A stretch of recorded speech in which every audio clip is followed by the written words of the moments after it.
frente aqui para olhar o rostinho de todo mundo. Na verdade, Joca, não fui eu que criei esse título, eu pedi para o chat GPT me dar 10 ideias de título e acabei escolhendo essa, então já me auxiliou desde o início.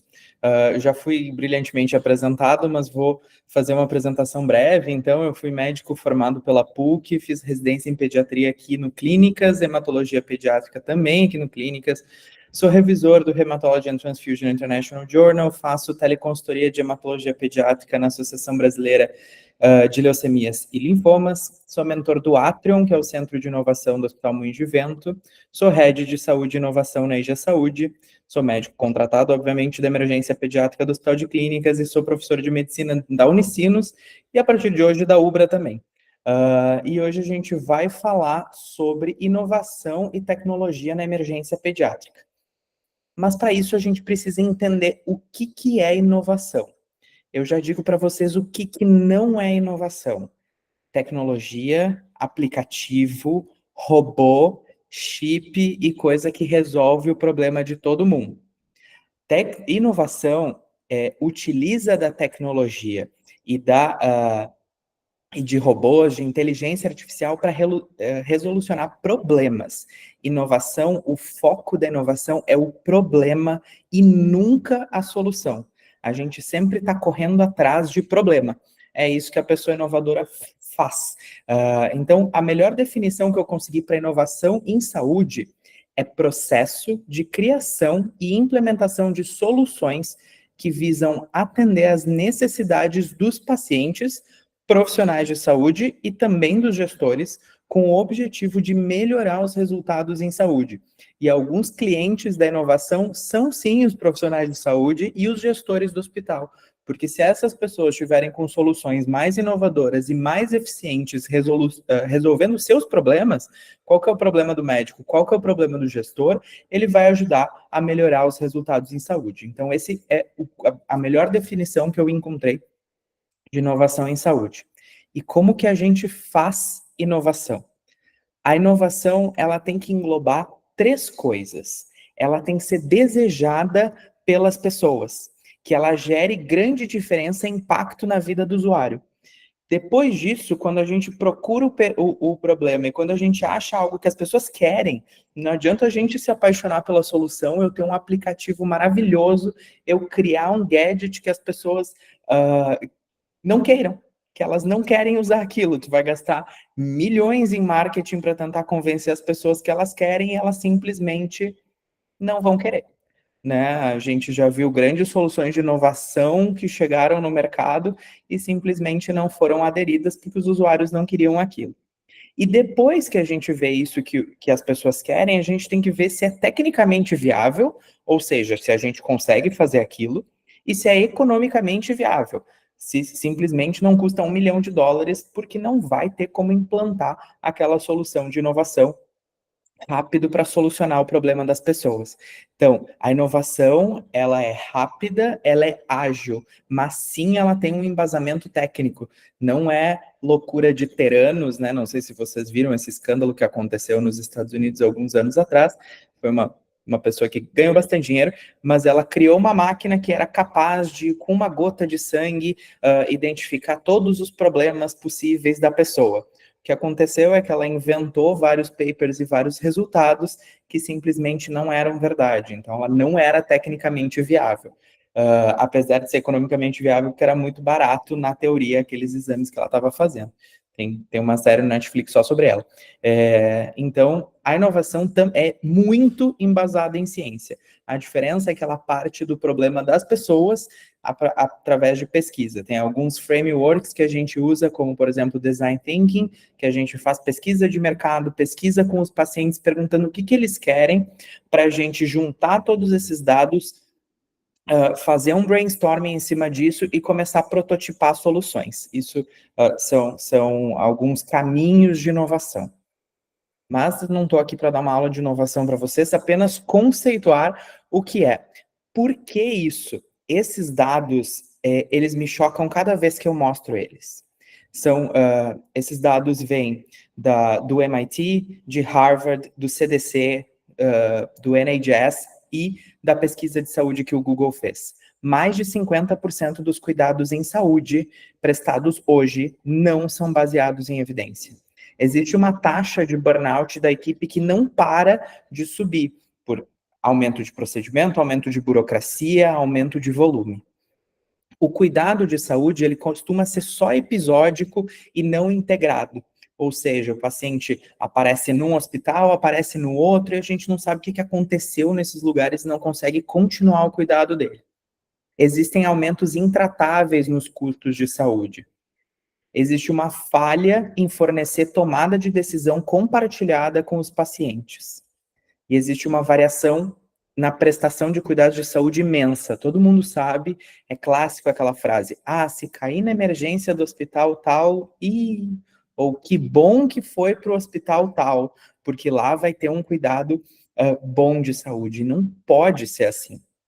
Mais de 10% dos pacientes sofrem dano dentro dos hospitais. E existe um foco na doença em detrimento da prevenção. Desses 8 fatos, eu acho que apenas o foco na doença em detrimento da prevenção que a emergência não aborda. Todos os outros são muito característicos da emergência. Os emergencistas, eles ranqueiam muito alto nas taxas de burnout, essa variação de prestação é muito grande, o trabalhador ele tem que ficar cavocando soluções, porque não sabe o que aconteceu no posto, não sabe o que aconteceu no bloco, não sabe o que aconteceu no ambulatório do outro hospital. Por isso os custos começam a ser intratáveis, porque ele fez uma tomo no hospital X, vai para outro hospital, bateu a cabeça, repete a tomo simplesmente porque não tem um laudo à imagem.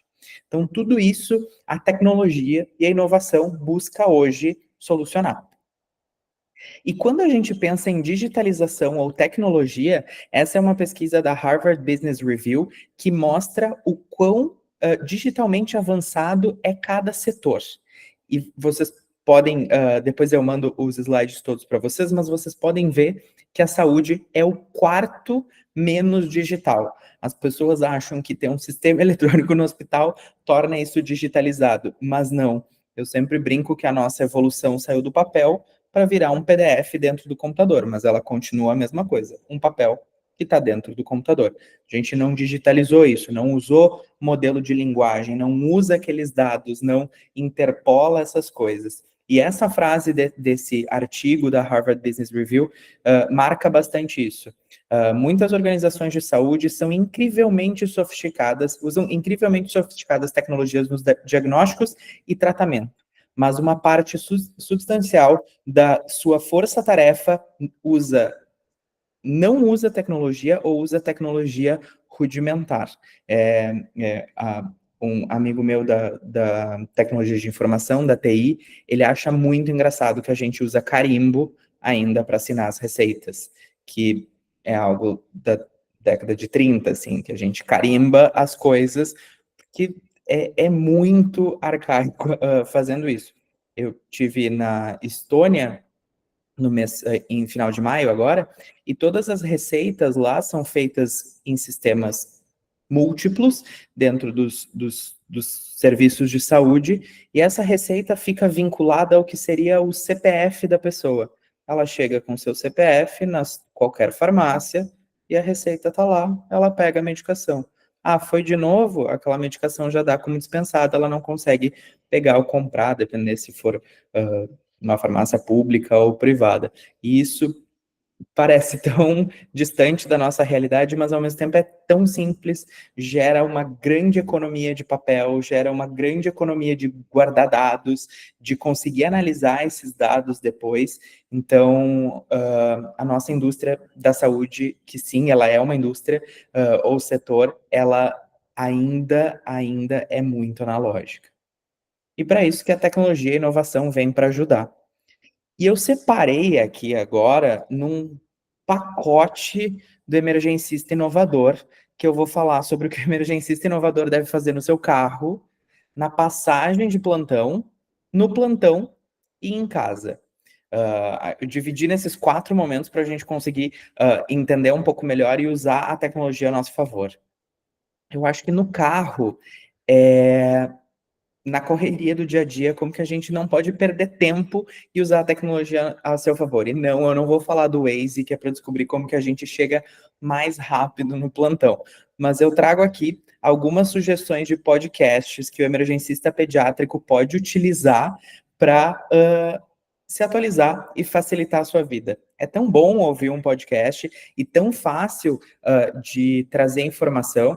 Eu gosto muito desse Pediatrics on Call, da Associação Americana de Pediatria. Ele é literalmente para plantonistas, então ele traz novidades dos artigos que foram publicados nas revistas da Academia Americana de Pediatria, assim como esse podcast do JAMA traz as novidades e resumos dos artigos que foram publicados no JAMA. Trago também o PIDS Cases, que é da Sociedade Canadense de Pediatria. Ele é um pouco mais voltado para alunos, mas confesso que já fiz bastante revisão de assunto com ele. Ele sempre traz um caso clínico e a explicação do desenrolar desse caso clínico. Trago o Tá de Clinicagem, que é um podcast de clínica médica, ele é um podcast de adulto, ele é um podcast brasileiro e muito bom, eles fazem revisões embasadas cientificamente de uma forma muito incrível. Eu sempre falo que o podcast de crise convulsiva deles na emergência, olha, é uma das melhores explicações que eu já ouvi. Ele é para quando tu vai para um plantão um pouco mais longe, porque ele dura mais ou menos 1 hora, mas todos os outros são podcasts bastante rápidos. E aqui no meio eu trago a Radio Headspace. Eu sei que o plantão é um local estressante, então se a gente for ali fazendo ouvindo um podcast de 10 minutos de mindfulness, que também ensina inteligência emocional, como lidar com a raiva, como lidar com situações de estresse, também dá uma ajuda para a gente entrar nesse plantão bem. Na passagem de plantão, eu trago tecnologias que podem auxiliar na passagem, principalmente por esse dado da Critical Strategies e da Joint Commission. Falhas na comunicação foram um fator presente em 30% dos casos de má prática médica e contribuíram para 80% dos erros graves. E a gente sabe que a passagem de plantão é um dos momentos mais críticos em comunicação. Se algum dado não for passado de uma forma ótima, isso pode causar uma grande falha na comunicação que pode trazer erro para o paciente. Ao mesmo tempo, a gente sabe que a passagem de plantão tem que ser otimizada. O tempo não pode ser de 1 hora e meia para passar o plantão, porque as pessoas vão ficar desassistidas e a gente perde a atenção. Então, eu trouxe 4 estratégias muito simples para transmissão de dados. Eu vou começar pelo símbolozinho que eu acho que todo mundo conhece aqui, que é o ícone do Excel. O ícone do Excel é talvez um dos programas favoritos de pessoas que gostam de inovação e geralmente o programa que as pessoas mais odeiam do pacote Office. Por quê? Porque ele é um pouco complexo, mas quando ele é utilizado bem, ele pode ajudar muito. A gente pode instalar macros, colocar fórmulas que ajudem a gente simplesmente a lembrar ou passar o plantão de uma forma mais otimizada. Se a gente criar uma tabela que tenha uma fórmula de cálculo onde numa célula tu coloca a data que foi iniciado o antibiótico e ele simplesmente na célula do lado vai calculando quantos dias está de antibiótico, e setar para ele pintar de vermelho depois de 7 dias, ou 3 dias, ou 1 dia para a gente revisar a hemocultura, ou para esse Excel nos avisar que daqui 20 minutos deve reavaliar o paciente. Tudo isso é possível dentro de uma tabela de Excel e cria gatilhos os quais a gente consegue avaliar de uma forma melhor. O Trello também é um aplicativo muito interessante de passagem é uma metodologia chamada Kanban, que são colunas, né? Então, consegue colocar o paciente numa coluna, se tu fizer um quadro, por exemplo, reavaliação frequente, ou aguarda exames, aguarda especialidade avaliar, aguarda subir para o andar. Tu consegue jogar esses dados e conseguir inserindo informações ali dentro daquele card, né, dentro daquele dado de paciente, onde esses dados conseguem ser passados e pode ter um histórico de 600 informações que às vezes fica muito é muito trabalhoso revisar todas as evoluções, principalmente dentro do plantão. O Notion talvez é meu aplicativo queridinho da atualidade. Ele é uma grande base de dados, de bases de dados, de bases de dados infinitas numa interface muito amigável. Então, o Notion consegue fazer sumários e achar informações e a inteligência artificial que tem dentro dele consegue fazer perguntas para aquelas tabelas do tipo, se a gente colocar um score de gravidade ali na passagem de plantão, qual é o paciente com maior score de gravidade, ou ranqueie os pacientes por score de gravidade, ele vai deixar na tabela os com maior score. Quais são os pacientes do João Pedro? Ele vai mostrar só os pacientes do João Pedro. E assim também ajuda. E junto com o TLDV, o Notion tem a sua própria ferramenta, mas o TLDV, ele TLDV é uma sigla, Too Long Didn't View, ele grava o áudio que está sendo feito na passagem de plantão, por exemplo, e cria um sumário com plano de ação para cada tarefa executada. Então, se ele ouvir toda a passagem de plantão, no final ele vai criar um sumário em mais ou menos 30 segundos, onde ele vai falar: o paciente X tem que ligar para a radiologia, fazer tal coisa, fazer tal coisa. Ele faz isso para reuniões, ele faz isso para aulas também. Ele toma nota de tudo que foi dito, sumariza e cria ações que devem ter sido tomadas. Como, por exemplo, se alguém falar, Joca, eu quero que tu prescreva aminofilina para o paciente que está em asma. Vamos usar uma situação muito hipotética aqui. Vai aparecer.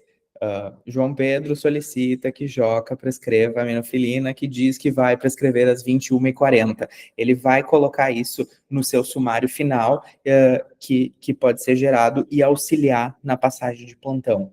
Detalhe, nenhuma dessas ferramentas foi criada pensando em medicina, mas todas elas podem ter aplicações dentro da emergência pediátrica. Esse é uma extrapolação muito grande que eu estou fazendo, mas que pode auxiliar, e se alguém aqui quiser inovar, quiser criar isso, o TLDV usa o GPT por trás da sua tecnologia, o Excel agora tem o Copilot, que te ajuda a criar fórmulas, né? Se tu tiver o Copilot, tu vai falar assim, eu quero calcular essa célula fazendo tal coisa naquela outra. Ele cria a fórmula e calcula para ti. Não precisa ser mais um expert em Excel.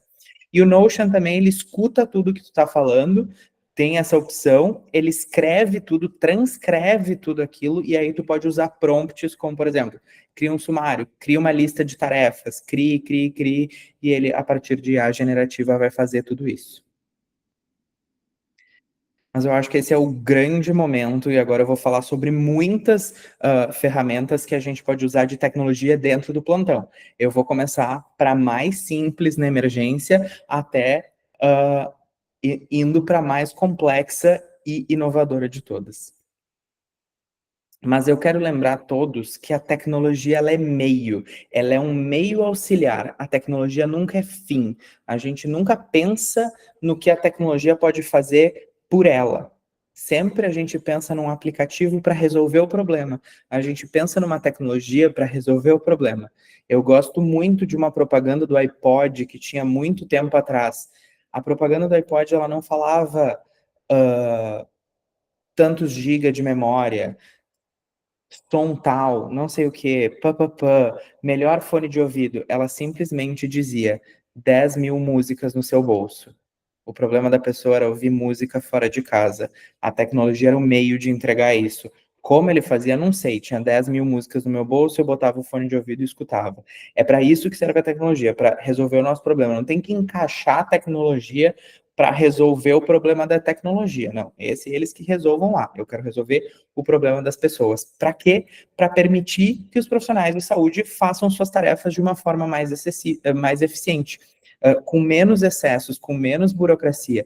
Tem uma pesquisa do Brigham and Women's Hospital, lá de Connecticut, que mostra que 40% do tempo dos médicos é gasto com papelada e não atendendo o paciente.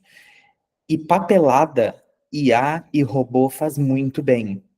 Examinar paciente, ver sinal, fazer exame físico, coletar história, IA não faz bem. Ela até ajuda a fazer, mas não faz bem. E isso eu vou mostrar com tecnologia agora. Talvez o rei da tecnologia e o rei de toda inovação é o bom e velho Excel. Ele auxilia e facilita muito o tempo das pessoas. Acho que todos vocês já devem ter visto algumas dessas coisas. Eu trago aqui alguns exemplos que são os que eu uso na minha prática. É um Excel calculando a folha de parada. E a folha de parada tem qual finalidade? Auxiliar a gente a atender o paciente da melhor forma, a coordenar o processo de enfermagem, não precisa parar no meio de uma urgência para calcular a dose de uma medicação de urgência. E isso é fórmula do Excel. Por quê? Porque é o que eu chamo de corno job. É uma coisa que é feito sempre da mesma forma, calculado sempre da mesma maneira, que a gente faz o quê? A gente delega para a máquina. O número a gente entra, ela nos dá um resultado. Óbvio, a gente tem que calcular bem, senão vai dar problema. E aqui tem mais algumas soluções, algumas dessas foi até eu que fiz, acho que as outras fui eu que fiz, na verdade. Tem uma tabela aqui que eu mostro no Google Sheets, né? Acabo não usando o Excel porque dele é mais acessível em todo lugar. Uma tabela para a gente calcular soros de manutenção, então, soros que ficam no paciente 24 horas por dia, com qual volume tu quer dar por dia, qual o acesso, são todas fórmulas e macros que tem ali atrás. Tu insere os dados e a calculadora ali vai inserir. Olha, por exemplo, ele está dando um sinal de alerta que não pode ser infundido porque tem uma concentração máxima de glicose para acesso periférico do paciente. Quem calculou quis colocar uma TIG de 7 para um acesso periférico. Aqui atrás estava a concentração, não dá para ver porque a outra janela está em cima, mas qual seria a concentração? Então a gente pode usar dessas tarefas para não ficar 15 minutos numa folha com caneta e calculadora fazendo isso. Por quê? Porque é uma tarefa sempre igual. E se bem calculada por trás, né, ela vai dar sempre a melhor forma. Aqui tem uma outra calculadora que eu criei essa semana, que calcula infusão contínua. Então, a gente escolhe ali a droga que quer usar, faz o volume que tu quer colocar de droga e de diluente, e ele vai te dar a velocidade de infusão que tu deveria correr no paciente para ter aquela dose desejada. Isso também auxilia o cálculo, porque se a fórmula estiver bem estabelecida e se todos os parâmetros estiverem corretas, a prova de erros. Ela sempre vai calcular da mesma forma e sempre vai calcular da forma correta. Aqui um outro que obviamente não tem muito a ver com emergência, mas várias calculadoras de índices hematimétricos para a gente avaliar se aquele paciente tem uma tendência maior a ter deficiência de ferro ou um traço de talassemia. Então, vocês veem aqui esse paciente que eu botei os índices ali, calculou quase tudo amarelo, só tem um índice que está verde, então provavelmente ele tem um traço talassêmico e não uma deficiência de ferro. Logo, eu consigo poupar vários exames que eu vou fazer nesse paciente para investigação. Passando para o segundo ponto, e vamos avançando um pouco aqui para frente, a gente tem as ferramentas de prescrição digital para não precisar fazer mais no papel. Aqui tem a ferramenta do CREMERS, que é, né, do Conselho Regional de Medicina do Rio Grande do Sul, que permite que a gente faça receita, atestado, solicite exames, sem precisar imprimir, sem precisar carimbar, vai tudo com assinatura digital, direto para o e-mail do paciente, com QR Code, que é, teoricamente, a prova de falsificações, né, porque eu estou utilizando a minha senha, a gente, né, existe uma grande fé no carimbo das pessoas, e eu sempre falo que o meu eu fiz pelo WhatsApp, ninguém me pediu comprovação nenhuma, eles entregaram na minha casa, não foi nem no hospital, então, sim, ainda tenho carimbo, mas ele é muito reprodutível, né, se alguma pessoa mandar meu nome, meu CRM, que tem disponível, né, no site do CREMERS, ele faz um carimbo e, bom, ele está podendo prescrever pelo meu nome. Mas aqui, então, a gente já tem uma ferramenta que nos permite fazer. Ela é simples, entrega o seu resultado, é chancelada pelo Conselho Regional, pelo Conselho Federal, preenche todos os requisitos. A gente tem a MEMED, por exemplo, a MEVO, que são ferramentas um pouco mais robustas. Quando tu fores criar uma prescrição ali dentro e escrever de ele já completa a dipirona, já te dá as opções de volume e de dose, com o preço que está nas farmácias e das formas que tu prescreveu anteriormente, ele já lembra. Então, gosta de prescrever desta forma, ele já puxa como estava a tua posologia. Ele também manda para o paciente através de e-mail e através de SMS. Pode mandar pelo WhatsApp, se tu conectar teu WhatsApp Business, e tem uma feature que eu gosto muito do Memed é que se tu prescreveres duas medicações que interagem entre si, ele vai te avisar. Existem interações entre essas medicações, cuidado. Ou está prescrevendo um adulto que se disse grávida, vai aparecer, esse paciente está, né, está grávida, essa medicação tem risco na gravidez. Então, ele também te dá feedbacks da tua prescrição, da tua receita, que só faz receita, que é muito interessante. Os exames também, ele, na solicitação de exames, ele já põe os códigos ou do SUS ou da saúde suplementar para agilizar o processo quando o paciente for fazer exames. Então, isso é bastante interessante. Por outro lado, para o paciente também é muito interessante, porque ele fica dentro do aplicativo com todas as suas receitas que já foram emitidas, o que facilita o lembrar das prescrições e tudo mais. Sempre brinco que o atestado de papel, né, tem dois problemas. Um que mata uma árvore, e a segunda que se chover, a pessoa saiu com o atestado na mão, molhou, já era. Se a gente tem o digital, pelo menos ele é guardado para a eternidade e está ali disponível desde que haja um sistema eletrônico e uma internet para a pessoa conseguir acessar. A partir daí, para emergência pediátrica em questão, existe esse aplicativo que é o Graph, e ele faz com que, com altura, peso e perímetro cefálico, ele plote a criança na curva do gráfico de crescimento. É simples, às vezes a gente precisa fazer isso para ver se está em baixo peso, tem um aplicativo ali na mão, coloca a data de nascimento, o peso, a altura, ele já coloca nos gráficos também, então é rápido, fácil de utilização. E ele é brasileiro, o que é melhor ainda. Aqui talvez é o meu queridinho da emergência. Esse é um aplicativo da American Heart Association, gratuito, que chama Food Code Pro, e ele é idealizado para parada cardíaca. Ele vira a pessoa que anota, né? Então, ali vocês veem que tem escrito Start, tem algumas recomendações de deixar com o iPad na sala de emergência para utilizar. No momento que clicar Start, ele começa com um metrônomo, então ele fica fazendo barulho na velocidade que tu deve massagear. Quando começar a reanimação, tu vai clicar em Start CPR, e todos os outros botões, os que tem relógio do lado, ele vai começar a contar o tempo, e os outros botões ele vai marcar no log quando foi feito. Então, a gente consegue otimizar o atendimento da parada por isso.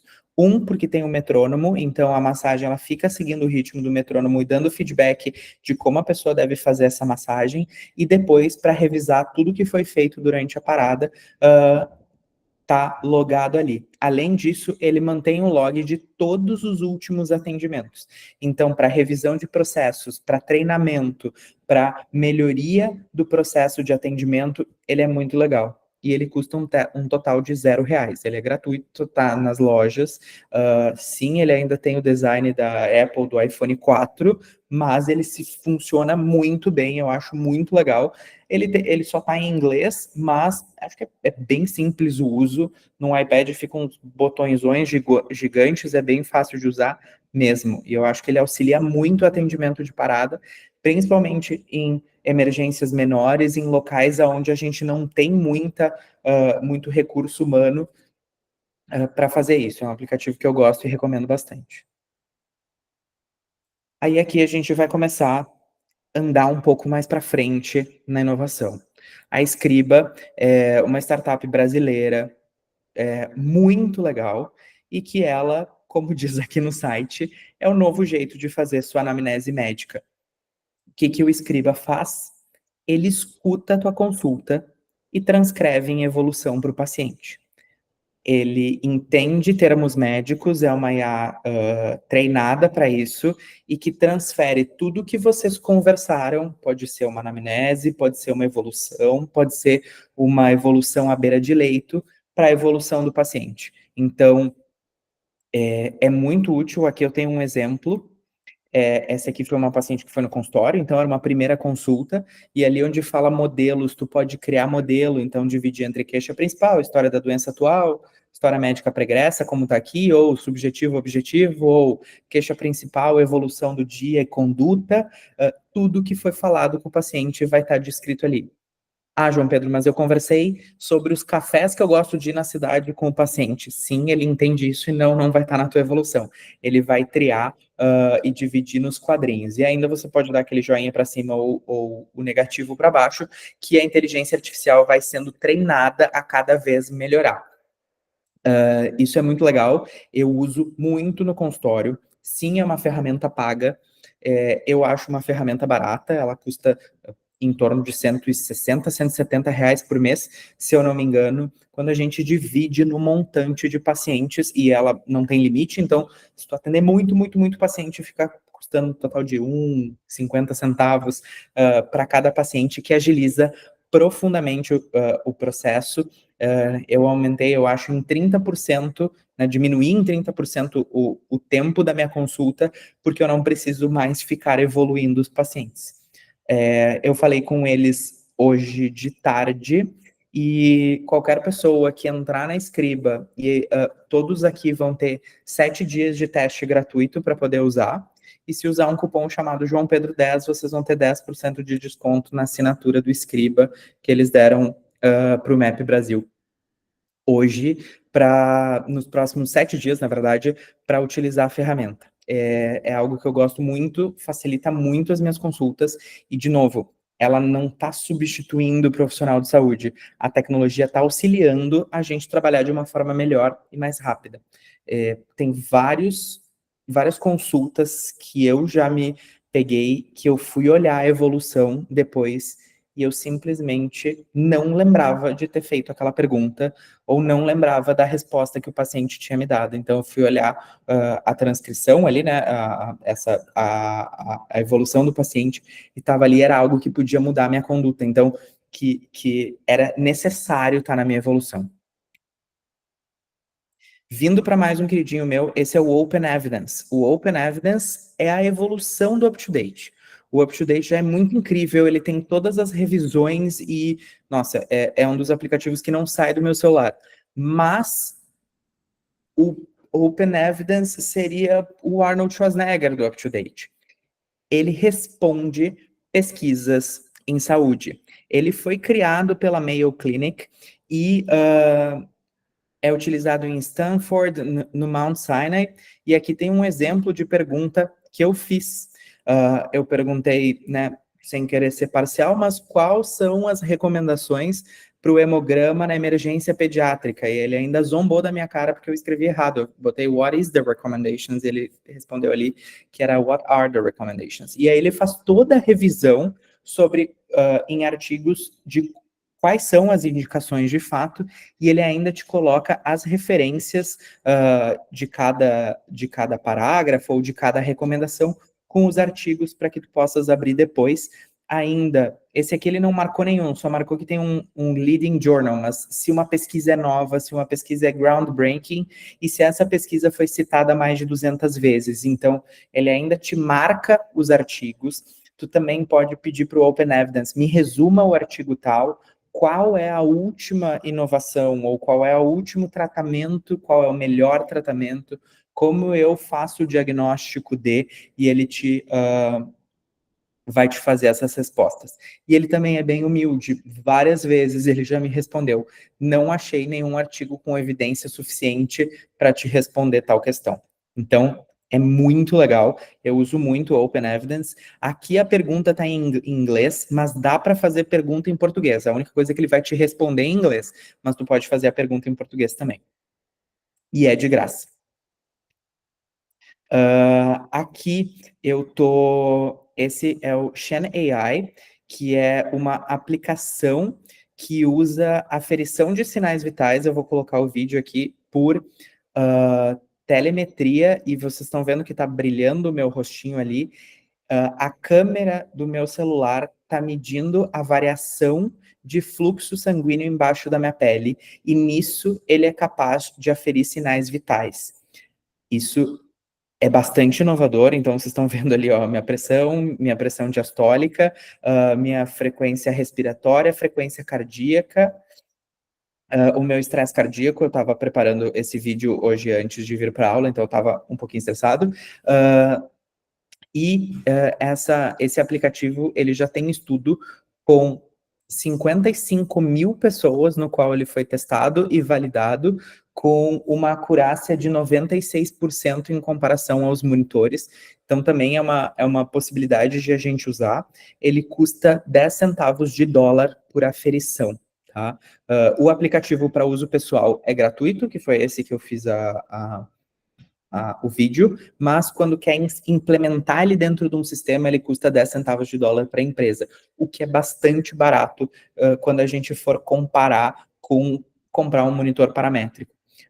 Eu falei com um dos criadores dessa aplicação, e o próximo eles estão ali, vocês podem ver que a pressão está escrito trial, porque está em estudo, e a próxima medida que eles estão buscando validar é a glicemia capilar através dessa tecnologia.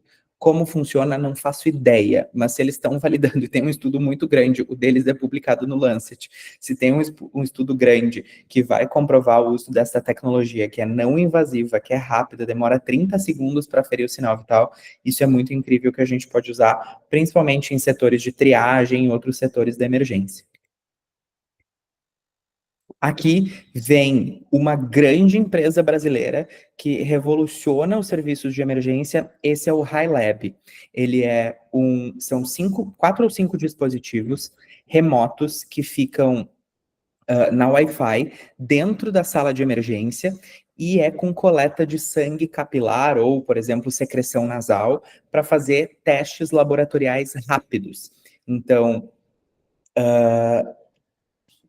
por exemplo, um dos testes laboratoriais que ele faz é o painel viral, muito interessante para a gente aqui da emergência, com a presença de 12 vírus, se eu não me engano, é o painel viral deles, obviamente VSR, obviamente Covid, influenza, para-influenza, e ele tem o seu resultado pronto em 7 minutos. Então, a gente pode ter o aparelho dentro da emergência, ele faz, cada aparelho tem uma função, né, mas tem um que é um microscópio, tem outro que é por espectrofotometria, tem PCR também. Ele analisa, manda os dados para a central de laboratório deles, que fica em Curitiba. O hemograma, por exemplo, ele é contado por inteligência artificial e revisado por uma pessoa humana, e todos os exames também, e volta esse resultado entre 7 a 15 minutos para a gente conseguir utilizar. Então, exames como procalcitonina, painel viral, tudo isso a gente conseguiria ter uma resposta e um desfecho e uma definição de tratamento muito bom para os pacientes. Eu imagino que a pergunta que alguém deva fazer é: o quão caro é isso? Em média, cada exame custa 20 a 30% mais caro do que feito no laboratório convencional. Se eu não me engano, uma procalcitonina está R$60, o painel viral é 30, o hemograma é 14, mas assim, cada exame tem um preço, e ele é feito por produtividade, né? Então, quanto os exames vão ser pagos por unidade, ele usa uns cassetes, assim, que parece aquele teste rápido de Covid, que você pinga o sangue ou a secreção ali, coloca dentro da máquina e depois descarta esse cassete.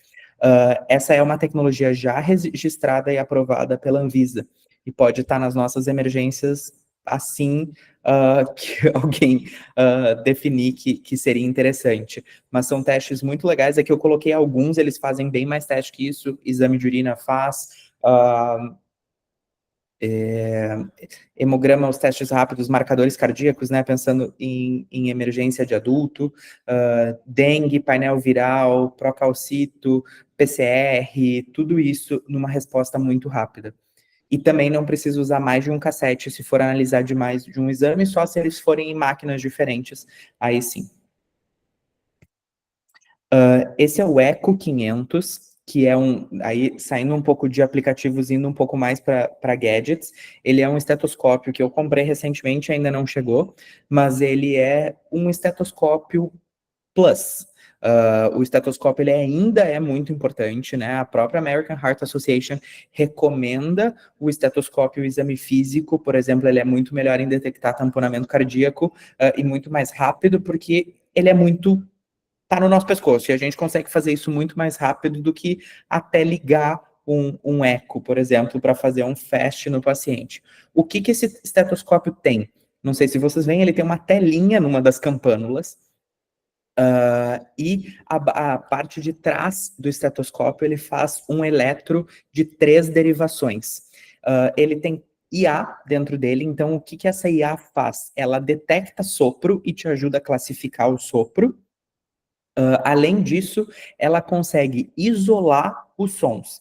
Então, vocês estão vendo ali que tem escrito pulmonary numa das imagens, isso significa que ela está isolando a ausculta pulmonar. Então, o coração é tirado da jogada para conseguir fazer uma melhor ausculta pulmonar. Também consegue gravar, manter esses traçados, tudo isso dentro do aplicativo deles. Ele não é muito mais caro que um Leachman, por exemplo, ele regula muito com o Leachman Cardiology, e ele entrega bastante. Tem um adaptador dele, que é o Eco 2, que não é o Eco 500 esse, mas que dá para colocar no Leachman para gravar, aumentar volume, ele só não tem essa parte de isolamento e de autodetecção dos murmúrios. Esses aqui são dois minto eu, dois ecógrafos portáteis. Um é da Cosmos, ele são transdutores portáteis, assim, ligados nesse tablet, que tem um avancinho um pouco, que é IA para calcular fração de ejeção, para calcular volume, ele tem vários cálculos dentro dele que podem ser feitos. E esse da direita é o V-Scan da GE, que ele tem dois transdutores, tem o côncavo aqui de um lado e o linear na outra ponta, ele conecta por Bluetooth no teu celular, no teu tablet, no que é, e essa ponta que é um cinza mais escuro, ela troca para outros transdutores que pode comprar separado. Eles são mais ou menos o mesmo preço de um ecógrafo convencional. A diferença é que eles são muito mais portáteis, mais fácil de usar beira-leito, mais fáceis de a gente carregar de um lado para o outro e estar utilizando no paciente. E as duas ferramentas também vêm com esses aplicativos de cada um da sua marca que fazem alguns cálculos automáticos. Aqui é a WeKnow, que é uma health tech brasileira também, que ela constrói centros de comandos para análises de dados aí de setores dos hospitais. Esse aqui é um centro de comando que está olhando a capacidade de emergência, o trabalho de cada médico, o fluxo por hora de cada paciente que entrou, a eficiência da triagem, quanto tempo está demorando cada coisa, para a gente facilitar os processos. E aqui tem um dos painéis deles que eles têm avaliações de protocolos. Então, esse aqui é um protocolo de sepse, o que resultou quando cada protocolo foi disparado pelos fatores que apareciam no sistema, o tempo que demorou para tomar uma ação depois da abertura, a gente vê ali que o mais de 1 hora tá bem maior, a faixa etária dos pacientes te dando poder de dados para conseguir analisar e avaliar a eficácia e melhorar treinamento e melhorar condutas. E, obviamente, eu acho que eu não posso deixar de falar do ChatGPT e do Gemini. São duas aplicações de IA generativa de texto que muitas das pessoas conhecem e que já saíram na mídia em todos esses lugares, que eles podem nos ajudar na emergência e podem nos ajudar na nossa prática, desde que a gente saiba usar. Essas IAs generativas, elas têm uma tendência muito forte à esquizofrenia, ou seja, elas alucinam pela quantidade de dados que elas já foram bombardeadas. Elas estão tão cheias de informação que elas são capazes de alucinar. Por isso, a gente nunca pode fazer uma pergunta muito aberta para elas. Sempre os nossos comandos têm que ser fechados, e eles conseguem criar textos e principalmente criar coisas a partir de dados que tu fornece para eles. Isso parece um pouco vago, mas, por exemplo, e essas soluções elas estão sendo criadas, se a gente jogar 50 evoluções de um paciente ali dentro e falar, faça um resumo e cria a nota de alta, né, um pouco mais elaborado que isso, faça um resumo em ordem cronológica, crie uma nota de alta, insira tais e tais e tais recomendações, ela vai resumir aquela grande quantidade de texto no tamanho de uma nota de alta para a gente poder dar para o paciente. Aqui tem dois exemplos, o exemplo do chat GPT, eu pedi para ele fazer a nota de alta de um paciente, obviamente eu não inseri nenhum dado sensível, por isso que está nome do paciente, mas para ajudar a dar essa alta, e do outro lado eu dei várias informações que eu peguei lá da OpenAI, então eu mandei a OpenAI buscar informação e artigo para mim, e aqui eu mandei resumir e criar informações sobre constipação para os pais, que eu já coloquei numa outra IA que cria imagens para criar os gráficos para eu enviar para esses pais, para ajudar em manter o tratamento. E agora a gente vai para casa. Porque depois do plantão a gente tem que ir para casa, e bombardeado com tudo isso de tecnologia para nos ajudar também auxilia um pouco. Mas a nossa casa, eu digo que o home office do médico nunca foi tão tecnológico.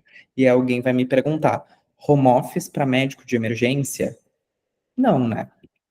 Mas sim, a gente já tem, pelo menos aqui eu coloquei duas alternativas privadas, e uma que é a única que eu achei, que é um município aqui do Rio Grande do Sul, SUS, que são pronto atendimentos digitais. Tem um estudo do NHS que mostra que um pronto atendimento digital consegue resolver pelo menos 40% das queixas que estão que iriam para uma emergência. Logo, a gente consegue desafogar a emergência se tiver um pronto atendimento digital, porque isso também auxilia a aumentar a efetividade. Além disso, aquela pessoa que está em dúvida, será que eu vou, será que não vou para emergência, ela já consegue ser atendida rápido por um médico que consegue resolver a queixa e que, se necessário, também sabe que precisa encaminhar para emergência e com velocidade, caso seja preciso. Aqui em casa também a gente vai brincar um pouco com tecnologia. Essa é a Level Access, que esse aqui é o Airway Access, que é um jogo que a gente usa no celular, criado para médicos, para treinar e repetir o treinamento de intubação. Ele foi criado, não lembro, eu acho que numa universidade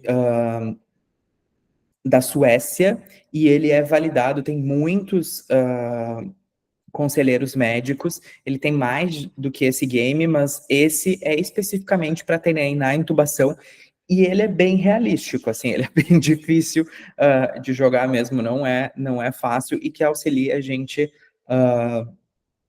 a treinar o nosso processo de intubação. Recomendo que baixem, é bem legal. E mais 4 appzinhos para a gente também desligar um pouco da emergência. O Seven é um aplicativo que ele chama 7-Minute Workout. Ele tem em português, inglês, trocentas línguas, onde ele cria treinos físicos para que as pessoas melhorem a sua capacidade física em apenas 7 minutos. E ele tem comprovação científica também. Então, são treinos extremamente exaustivos, mas guiados, que você faz remotamente em casa, porque sim, na emergência a gente precisa ter fôlego para massagear o paciente, precisa estar com as pernas em dia, caso precise sair correndo para atender. O Headspace, um aplicativo de mindfulness e meditação, que tem meditações guiadas para nos ajudar a dormir no pós-plantão, para nos ajudar também nas situações de comunicação não violenta com pacientes, com a equipe da enfermagem e tal. O Símbolo é um aplicativo brasileiro do professor Diogo Lara, que foi meu professor na faculdade. Ele é muito legal também. onde ele faz uma trilha de autoconhecimento e autocuidado mental. E, obviamente, o último é o Zé Delivery, porque também a gente precisa pedir um vinho para acalmar depois de algum plantão muito pegado. Mas pensando no futuro, o que eu vi e o que eu vejo de tecnologia no futuro? Isso aqui foi o que eu vi lá na Latitude 59, que foi esse evento que eu fui a convite do Itamaraty, lá na Europa. Essa primeira imagem é uma hemoglobina a partir de sangue capilar feito pela câmera do celular. O segundo é o Sepsis Scan, que eu acho que vai resolver o Survival Sepsis, que é uma máquina que mede o enchimento capilar. Então, eles estão validando, é um aparelho no qual vai quantificar em número o enchimento capilar, vai deixar de ser aquela coisa subjetiva. Na imagem de cima, eu brincando com um scanner de lâmina, então é o Histec, que é uma tecnologia que escaneia as lâminas, conta automaticamente as células e ainda faz análises preditivas de talvez a infecção, talvez não sei o que, achei um vírus e tal, que talvez possa passar no nosso olho. E o Dose Sage é um aplicativo que está em teste, que está em clinical trial, que ele entra dentro do prontuário e vê se a prescrição daquele antibiótico está correta, se a dose está correta, ele analisa se tem nível sérico, se tem perda de função renal e ele vai, como um sábio, né, um sage, vai te recomendar a melhor dose para esse paciente. Aqui também tem o Kate Triage, que é um sistema de triagem, de auxílio da enfermagem na triagem, guiando a triagem, e ele melhorou em 80% a eficiência das triagens lá na Inglaterra, onde ele foi testado, e ele ainda auxilia a enfermeira a falar, olha, talvez esse paciente seja mais grave, porque no histórico tem isso, isso, isso, os sinais vitais estão assim, então deve passar com o score X.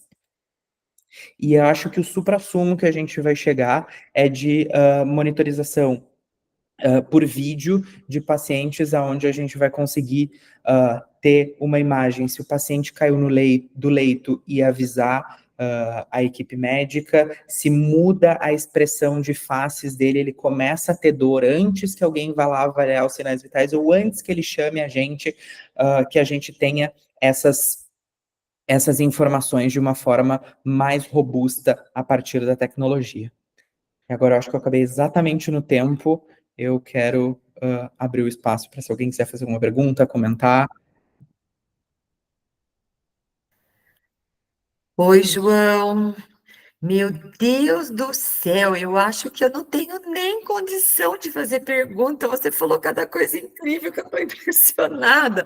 Então, eu queria só falar uma coisinha aqui, porque tem pergunta já mesmo, tá?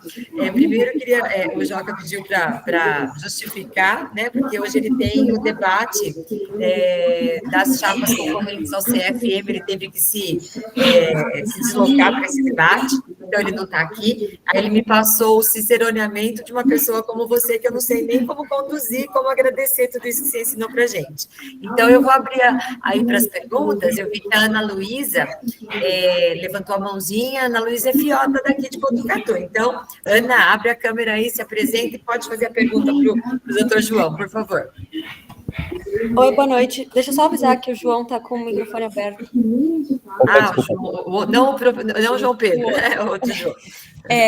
Boa noite, tudo bem? Muito obrigada pela aula. Eu acho que assim, é inegável o avanço e a agilidade que todas essas ferramentas vão trazer para o trabalho médico. Mas a minha pergunta é a seguinte: em relação àquela máxima da tecnologia de que se alguma coisa é de graça, o produto é você.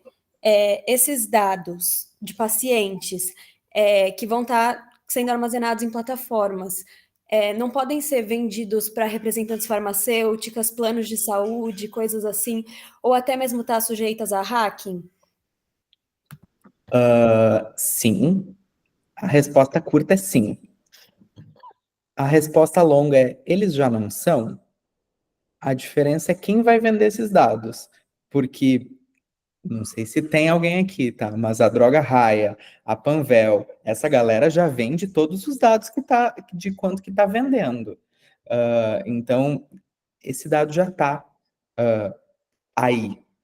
A diferença é que a gente tem, talvez pela primeira vez, a chance de nós sermos os detentores desses dados. Então, quando a tecnologia está dentro do nosso sistema, ela está dentro da nossa casa, nós somos corresponsáveis pela segurança desse dado.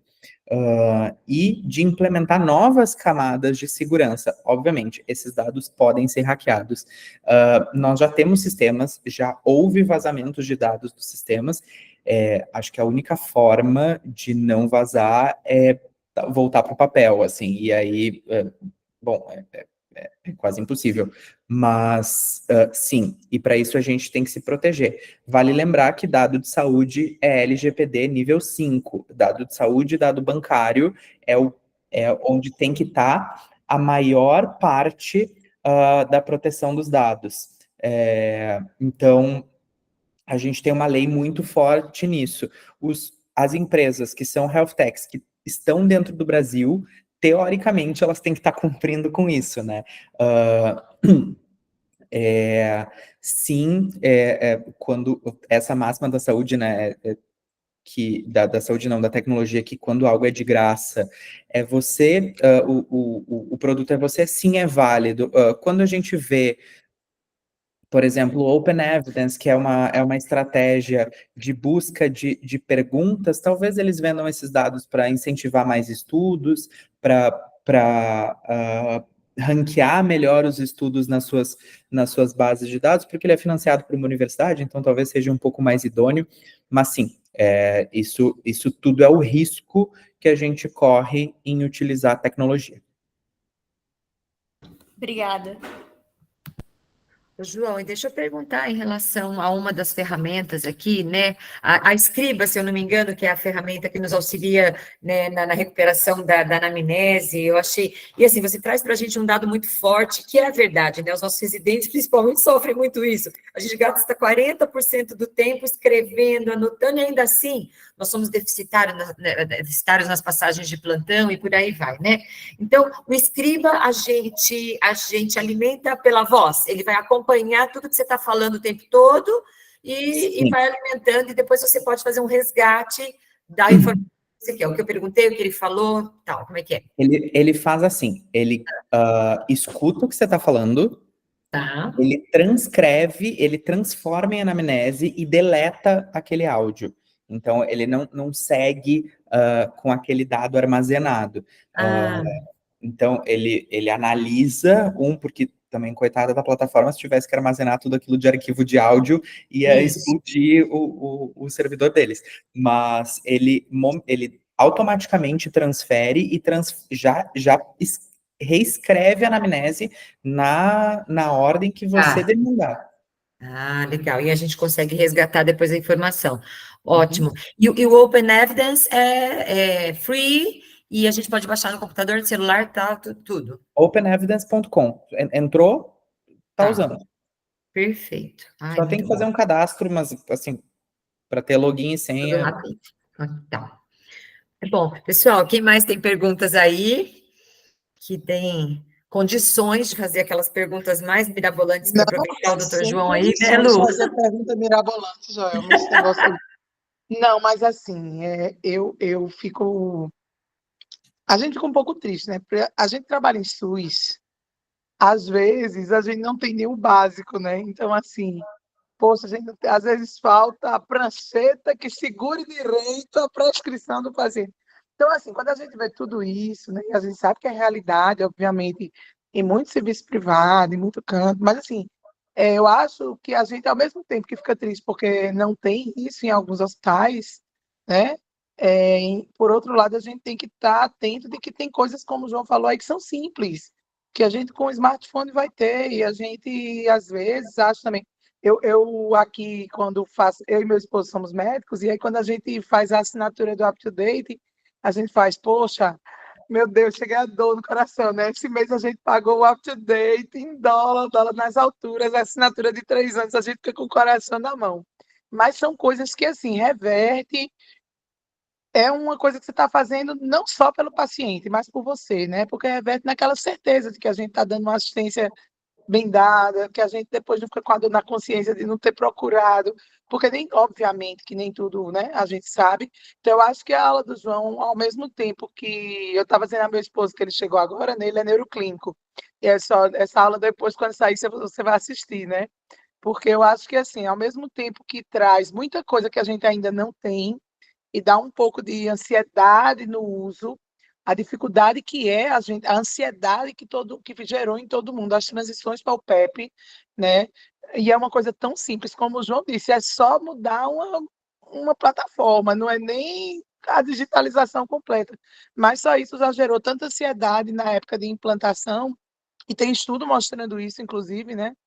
Então, eu acho que não é a gente ficar só pensando na ansiedade ou no que falta, mas principalmente tentar ver na nossa realidade o que é que dessas coisas que o João apresentou a gente pode usar de forma open evidence, essas coisas assim, são coisas simples, né? Que às vezes o custo nem é tão alto quando a gente compara, por exemplo, uma ferramenta dessa para transcrever, quando você compara a quantidade de consultas que você vai conseguir fazer, porque você economizou o tempo da escrita, porque você acaba revertendo isso numa rede privada, no consultório, né? Então, eu acho que assim, é a gente realmente olhar com um olhar que não tem como não entrar nesse âmbito mesmo da inteligência artificial, porque senão você vai ficar para trás, você vai se sobrecarregar mais, você vai sofrer mais, e acho que é ver o que dá para usar, porque eu acho que é um caminho sem volta, mas é um caminho também que você começou a usar isso aqui. Aí, eita, tão legal, vou fazer outra coisa, eita, tão legal. Daqui a pouco você vai realmente adentrando nesse meio. Então, eu acho que fica isso, né? Eu só trabalho SUS, eu não trabalho em serviço privado, eu sou professora universitária e médica do SUS, o negócio é sério, né? Mas não sobra muito dinheiro para a gente comprar muita coisa. Mas eu acho que, assim, o mais importante realmente é a gente estar atento, estar com a cabeça aberta, aceitar bem, ter poucas restrições a isso, aquilo que vai vir, mas cedo ou mais tarde vai chegar em todo canto, né? Porque o custo real disso é muito pequeno quando comparado com a segurança que agrega ao paciente, com a qualidade do cuidado que agrega ao paciente. Então, eu acho que o João trouxe isso para a gente de forma muito ampla, em todos os âmbitos, né? Inclusive na nossa saúde mental, porque eu acho que é isso, é um dinheiro que a gente, é um investimento em tempo, em qualidade de trabalho, em certeza de estar fazendo o melhor pelo paciente, em não estar se expondo ao risco de cometer, o risco profissional de cometer um erro, e assim, dentro também do nosso âmbito de vida, fazer aquela passagem de plantão é fundamental, assim, mais tranquila, mais segura, de que as informações estão todas ali, que não vai ter problema, que, enfim, é tanto benefício que tira aquelas angústias da gente do dia a dia, né? A gente recebe o plantão e daqui a pouco, mas fulano, ninguém passou isso, meu Deus, o paciente. E aquele desgaste com a equipe, briga com o colega porque o colega não passou o caso direito, e ficou para a gente fazer à noite uma coisa que poderia ter sido feita de manhã, porque no corre-corre às vezes foi se passando. Então, acho que é tanto benefício que o custo termina sendo pequeno, né? Então, eu só tenho a agradecer a João. Tanta coisa que a gente não sabia, realmente coisa nova, porque eu acho que eu sou de uma época onde a gente se empenha muito hoje em saber a evidência, em estudar, em ler o artigo, isso e aquilo, mas a gente tem que adentrar isso aí sem preconceito, né? Sem um preconceito, como o João disse, ele não vem substituir o médico. E tem estudo mostrando, assim, né, que é uma análise do ChatGPT que não conseguiu é, ser melhor do que a pediatria. Conseguiu até ser um pouco melhor do que algumas outras especialidades. É um dos estudos, né, que tem vários. Mas a pediatria ainda está ali. Eu acho que é porque a criança é realmente um enigma, né? E a gente da emergência pediátrica que pega aquela criança no momento tão sofrido. Então, assim, João, parabéns, agradecer. E acho que fica essa mensagem da gente ter o coração aberto, a mente aberta, sem preconceito, e realmente balancear o quanto o investimento nessas tecnologias, até individuais mesmo, nossos, vão ajudar e vão melhorar nossa qualidade de trabalho. Então, estou muito, muito assim, feliz com essa tua aula aí. A gente vai ficando mais velho, vai mais resistente, a galera mais jovem. Com certeza já aceita tudo muito melhor, né? Mas a gente tem que mudar mesmo e começar a aceitar, porque senão a gente fica para trás. E é um velho mais ou menos, porque eu ainda tenho pelo menos aí uns 20 anos de profissão pela frente, caso a gente se aposente aos 62, né? Senão, que provavelmente não vai ocorrer nesse país, a gente ainda tem 30 anos, 40 anos de profissão pela frente, então ou muda ou se torna obsoleto, né? Então, parabéns, obrigada aí. Obrigadão, eu confirmo isso. Também digo que não é abraçar sem ressalvas, né? Sempre quando vem uma inovação de saúde e lá como mentor de startups, eu sempre pergunto, tá, e o estudo, e a evidência, e como é que tu vai fazer para validar isso?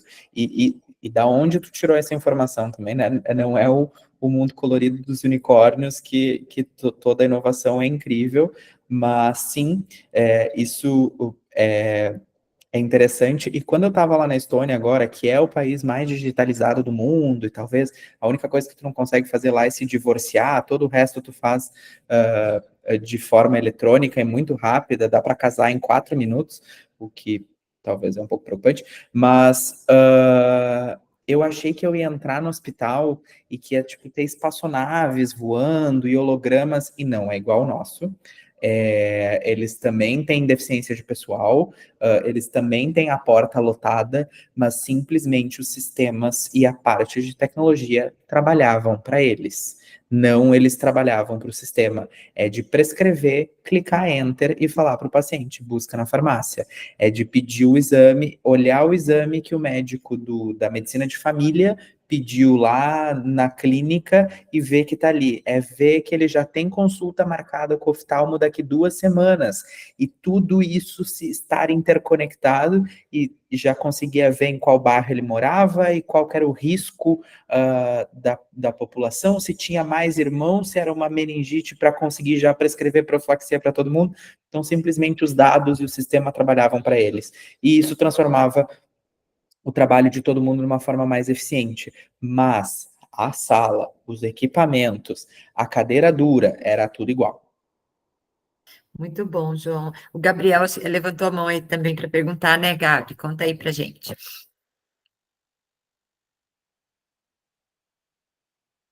Você está com o áudio fechado. Gabi, acho que você tá fechado se você está falando. Você tinha levantado a mão? Foi mal, foi mal. Apertei o botão da mão, esqueci de apertar o botão do microfone. Aí, faltou um atalho aqui, quando abaixar a mão, já ligar o microfone sozinho. Ele faz isso sozinho, teoricamente, o Google Meet. Não rolou não. Então, aproveitando o gancho aí, né, tô aqui fazendo fellow em Toronto, né, e eu vi você falando, né, olha, o sistema do hospital não conversa com o do outro hospital. Assim, a tecnologia existe para fazer isso hoje, né? Acho que no Brasil a gente tem uma discussão política aí, talvez, de 20 anos de fazer isso, né? Já existe essa tecnologia e a gente não consegue implementar, né? Acho que é muito mais um empecilho burocrático e até mesmo econômico, né? Porque no fim das contas é mais caro, né? A gente ter 1 milhão de sistemas diferentes, né? Pago individualmente para o hospital, em vez de fazer uma compra maior, né? Aqui realmente tem sistemas diferentes no hospital, mas ele conversa com o sistema do médico de família, né? E é isso, né? Você clica um botão, você dá 2 cliques, você marcou uma consulta para o médico de família do paciente, né? Para dar alta, né? Você tem que ficar ligando para serviço social, para ligar para o posto de saúde, para ver se tem uma vaga, assim, se vira, né? Então, acho que né, e nem pensando assim, né? Pensando, acho que a Lu falou da questão né, no sistema privado isso né, vai trazer mais retorno, um investimento, né? Mas no público também, né? Se você consegue resolver mais problemas do paciente, consegue fazer, usar a tecnologia a favor da segurança do paciente, você está né, usando recursos de forma adequada. Né? Você consegue fazer mais com menos. Né? Então, eu acho que essa é não é uma discussão que está longe. Né? Hoje aqui, né, no FICID, uma das principais áreas de pesquisa é a de inteligência artificial, né, em várias áreas, né, junto com genética.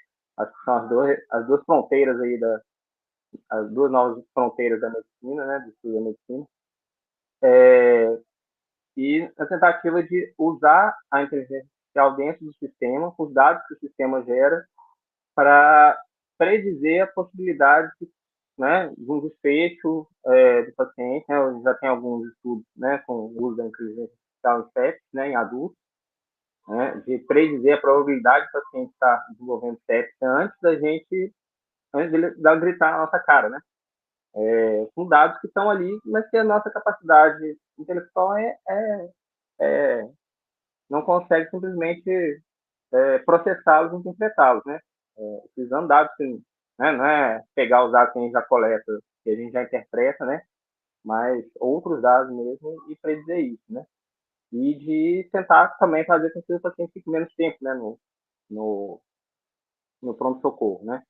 Então, o paciente chega com esse dor abdominal, né? Ok, qual que é a nossa maior preocupação na dor abdominal? Ter um abdômen cirúrgico, né? Então, quais dados que estão ali sendo coletados que podem ajudar a predizer isso, talvez, né, fazer esse paciente já tem encaminhado para o ultrassom até mesmo antes da gente avaliar, né, adiantar esse fluxo do paciente. Né? Claro, é tudo incipiente, né? A gente ainda está na fase de criar os modelos, é isso, mas acho que também é algo para a gente ficar de olho aí para o futuro. Isso mesmo. O outro João, tem João aí no Sul? Não. Ai, meu Deus, que nome lindo. O João quer fazer também algumas considerações com você, viu, João Pedro? A gente é um tema, né, muito, muito interessante, novo para a gente.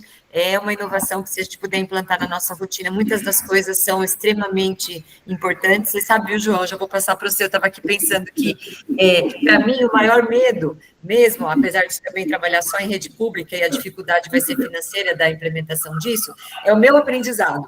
Eu não sei se eu ia dar conta de aprender tudo isso, se ensinou assim tão facilmente, mas são as coisas que a gente tem que vencer para usar, né, da melhor maneira possível. Então, nossa, te agradeço muito por isso. Passo aí a palavra para o João, que quer falar também um pouco com você. Bem, vocês estão me ouvindo? É que eu estou no fone, tá, ótimo. Eu conheci o João Pedro exatamente no momento do átrio, lá do Moinho de Vento, e naquele dia eu já entendi um pouquinho quão ele ia ser esse espetáculo, né?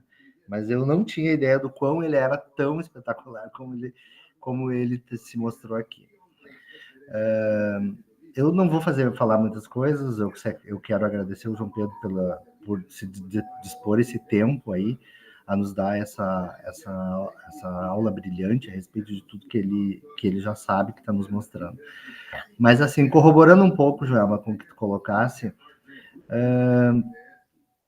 eu acho que a gente também, estou pegando a coisa da idade, que é uma coisa que a Luciana comentou ali, a gente também não precisa saber de tudo, a gente não precisa entrar nesse mundo que o João Pedro entrou com tudo e ele sabe um monte, mas também a gente tem que selecionar aquilo que vai ser importante para nós, para a minha atividade. Ou eu vou pensar na minha atividade de consultório, eu vou pensar na minha atividade de gestão no Hospital Moinho de Vento.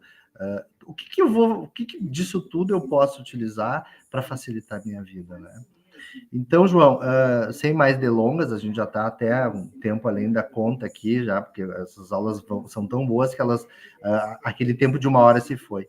Eu quero, na verdade, te agradecer e te parabenizar novamente, assim, pela tua clareza de ideias, pela tua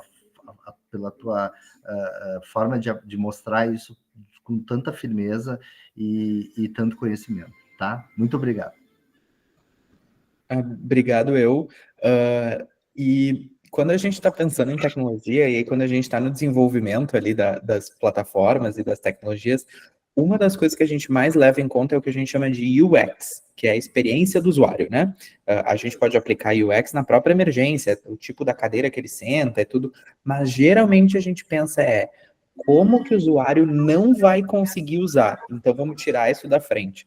Eu abri o Scriba aqui para vocês olharem no celular, e ele só tem um botão, que é grave sua consulta ou escolha um áudio. Ele é simples assim, só aperta e ele faz. A maioria dessas plataformas são bem assim, para agilizar também, porque eles não querem uma curva de aprendizado muito longa. Então, acho que isso é muito válido, e a implementação dessas tarefas, óbvio, tem que ser visto pela gestão, sempre com um fluxo de, talvez é caro, mas vale a pena? O meu médico vai produzir mais e vai se cansar menos? Bom, talvez valha a pena, talvez seja barato. Tudo isso aí é coisa de business mesmo, né? Coisa de ver quanto vale a pena inserir uma tecnologia nova.